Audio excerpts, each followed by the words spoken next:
The world is changing fast, and America isn't the only big player anymore. Even as the U.S. gears up for another intense election season, with heavyweights like Donald Trump and Kamala Harris taking center stage, there's more at stake than who takes the White House. Across the globe, Russia and China are growing stronger, and they're working together more than ever to challenge America's power. But no matter who wins in the U.S., these global shifts won't just stop. In this video, we will tell you why the rise of Russia and China is unstoppable, looking beyond the campaign promises to the bigger battle America faces.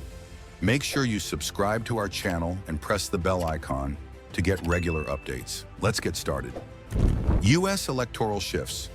The U.S. electoral process is closely observed worldwide, particularly by global powers like Russia and China.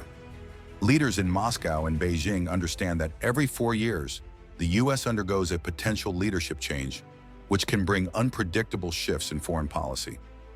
This cyclical change can be seen as either an obstacle or an opportunity for Russia and China. They know that the shift from one administration to another, say from Trump to Harris or vice versa, often results in significant changes in priorities, domestic focus, and global engagement.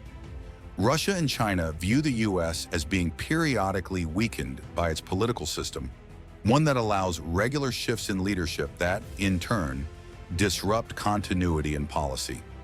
Russia, with its emphasis on maintaining a strong presence in Europe, and China, focused on economic expansion across Asia and beyond, have each crafted strategies to navigate these shifts.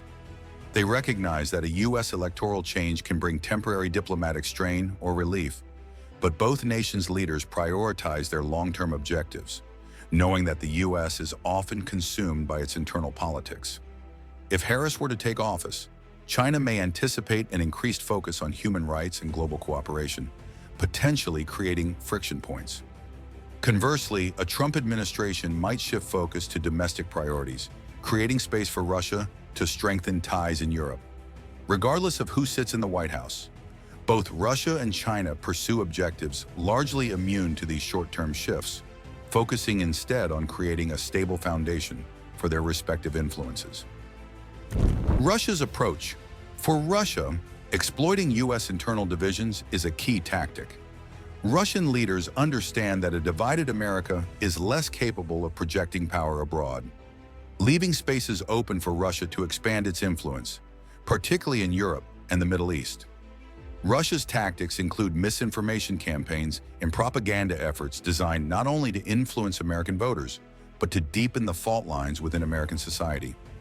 Russia's long-standing focus on Europe, particularly through energy politics, illustrates this approach. The Nord Stream 2 pipeline, for instance, allows Russia to supply natural gas directly to Germany, bypassing Eastern European nations. This infrastructure project creates dependencies, not only economically but also politically, as Europe relies on Russian energy. U.S. leadership changes may attempt to counter this influence through sanctions or diplomacy, but Russia's consistent focus on Europe remains unaffected by these transient policies. Even in a Harris administration that may oppose the pipeline, Russia has a steady ally in Germany's need for affordable energy. Meanwhile, Russia's military presence in the Middle East, notably in Syria, is another example of how it has expanded into regions previously influenced by the U.S. By backing Syrian President Bashar al-Assad, Russia secured a foothold in the Middle East and strengthened ties with Iran, creating a counterbalance to U.S. influence in the region. As Russia builds alliances with countries wary of Western intervention, it consolidates a position that remains relatively insulated from changes in American leadership. China's economic leverage. Unlike Russia, which relies on strategic military moves and energy influence, China has pursued a more calculated, economy-driven path. China's ambition to become the world's leading economic power means securing a position where it holds the upper hand in global trade and production. To achieve this, China has launched initiatives like the Belt and Road Initiative, BRI, a massive infrastructure project connecting Asia, Africa, and Europe through Chinese-funded railways, ports, and highways. This initiative binds many countries economically to China, creating dependencies that will be difficult to unwind, no matter the U.S. administration in power. China has also invested heavily in technology, making itself indispensable in industries ranging from electronics to telecommunications. Chinese companies like Huawei have expanded globally, providing the backbone for 5G networks in many countries. This technological influence gives China leverage, as countries reliant on its tech infrastructure may hesitate to align fully with U.S. interests. Under a Harris administration, there could be attempts to counter China's tech dominance by imposing restrictions on Chinese companies, but reversing established infrastructure dependencies would be challenging and time-consuming. China's economic strategy also extends to critical resources. Through investment deals, joint ventures, and resource extraction, China has positioned itself as a dominant player in Africa, Latin America, and Southeast Asia. This economic strategy ensures that China remains influential in regions rich in natural resources, allowing it to secure materials essential for manufacturing and technology, regardless of U.S. policy changes. While the U.S. debates whether to intervene or impose sanctions, China's global economic foothold grows, entrenching its influence further. The alliance network. Both Russia and China recognize the power of cultivating allies beyond their immediate neighbors. Developing nations that may feel sidelined by Western politics and economic policies find an appealing alternative in Russia and China. These partnerships allow Russia and China to build alliances in Africa, Latin America, and Southeast Asia, regions often targeted by the West for development aid and influence. Russia's approach emphasizes defense cooperation and resource-sharing deals. By providing military aid and training, Russia supports governments that align with its interests, creating defense networks that indirectly counterbalance U.S.-NATO partnerships. For instance, Russia's growing influence in Venezuela provides a strategic foothold in Latin America, a region the U.S. traditionally considered within its sphere of influence. Even if the U.S. changes its stance on Venezuela with a new administration, Russia's involvement remains steady, as the ties have been built over years of cooperation. China, however, focuses on economic alliances through infrastructure investments. By funding projects like highways, ports, and energy plants, China embeds itself deeply in the economies of these countries, creating a form of soft power. Developing nations receiving Chinese investment often view China as a more flexible alternative to Western lenders, whose aid is often conditional on political reforms.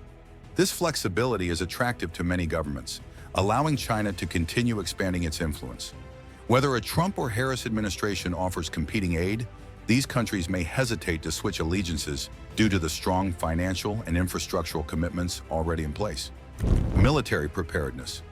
Militarily, Russia and China have been preparing themselves not just for a potential confrontation with the U.S., but for long-term self-sufficiency. Both nations are focused on modernization efforts that allow them to challenge American dominance in key regions. Russia has concentrated on developing advanced missile systems and maintaining a formidable nuclear arsenal. These efforts serve as deterrents, signaling to the U.S. that any conflict would come at a steep cost. Russia's advanced weaponry, including hypersonic missiles, represents a form of deterrence designed to keep the U.S. cautious, regardless of its political leadership. China's military ambitions focus primarily on naval expansion, especially in the South China Sea, where it seeks to exert control over important trade routes. By constructing artificial islands and deploying naval assets in the region, China has effectively declared a stronghold over waters crucial to global commerce. This dominance allowed China to exert pressure on neighboring nations, while signaling to the U.S. that any intervention would be met with force. Should Trump return to office, his focus might shift to domestic priorities, which could allow China to continue its military buildup with limited resistance. A Harris administration might attempt to counter China through alliances with regional players like Japan and Australia, but this would likely take years to offset China's established presence. Both Russia and China are also investing in cyber warfare and artificial intelligence, recognizing these as future battlegrounds where they can challenge U.S. dominance without the need for physical conflict. Their advanced cyber capabilities allow them to conduct operations that could disrupt U.S. systems or gather intelligence, ensuring that they are prepared for any potential digital conflict. Shaping global narratives. Another critical aspect of Russia and China's strategies is the control of narratives. Both countries leverage state-run media and controlled information channels to present themselves as stable alternatives to the U.S.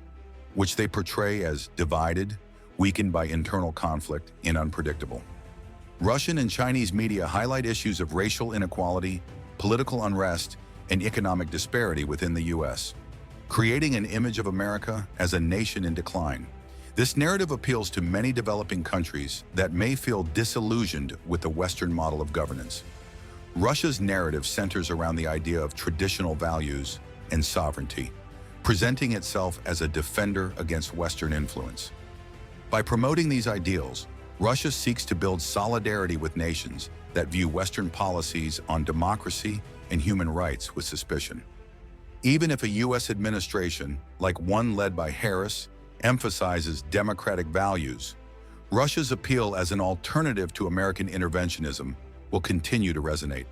China, on the other hand, markets itself as a model of efficient governance and economic progress.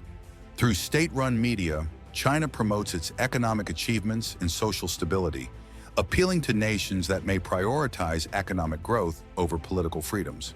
This narrative becomes particularly powerful in regions where U.S. influence is waning, as developing nations look to China's model as an alternative to the political chaos they perceive in the West. Enduring strategies. For both Russia and China, their strategies are rooted in long-term ambitions that remain largely unaffected by the four-year cycles of U.S. presidential elections. They are not merely reacting to American politics, they are building robust systems of influence and power that can withstand fluctuations in U.S. foreign policy. Their approaches focus on areas where the U.S. has limited control or where its influence has weakened due to internal divisions or external conflicts. While U.S. administrations may shift from isolationist policies under Trump to global engagement under Harris, Russia and China's goals stay consistent. Russia seeks to solidify its influence in Europe and the Middle East through energy and military partnerships. China continues its drive for global economic dominance, ensuring that it remains indispensable in the supply chains of other nations. By focusing on long-term stability and self-reliance, Russia and China are building legacies designed to endure beyond any U.S. election, creating a global order where their influence remains unchallenged. In this context, the U.S. election, whether it brings Trump or Harris into power, will not fundamentally disrupt the momentum that Russia and China have built. Both nations view U.S. politics as a short-term factor that may slow them down but will not stop them. Their objectives are focused, calculated, and resilient, ensuring that Russia and China will continue to rise, regardless of who sits in the White House. As we close out, let's remember the key points we've covered about the U.S. election and how it impacts, or sometimes doesn't impact, the steady rise of global players like Russia and China. While election outcomes shape U.S. policies, the ambitions of these nations push forward on their paths. Russia's military moves and China's economic ventures, like the Belt and Road Initiative, reflect goals that go beyond any American election cycle. Understanding these dynamics helps us grasp the broader challenges in global politics today. As issues like trade, military power, and climate demand attention, staying informed is crucial. The more we know, the better we can discuss, understand, and support policies that foster cooperation and stability. If this discussion added value for you, then make sure you subscribe to our channel to stay updated on the latest updates in international affairs. Also, hit the like button and help others discover this content by sharing it with those interested in global topics, deepening our community. We look forward to bringing you more insights as we explore the complex world of international relations. Stay informed, stay engaged, and let's keep diving into the stories that shape our world. Thanks for watching.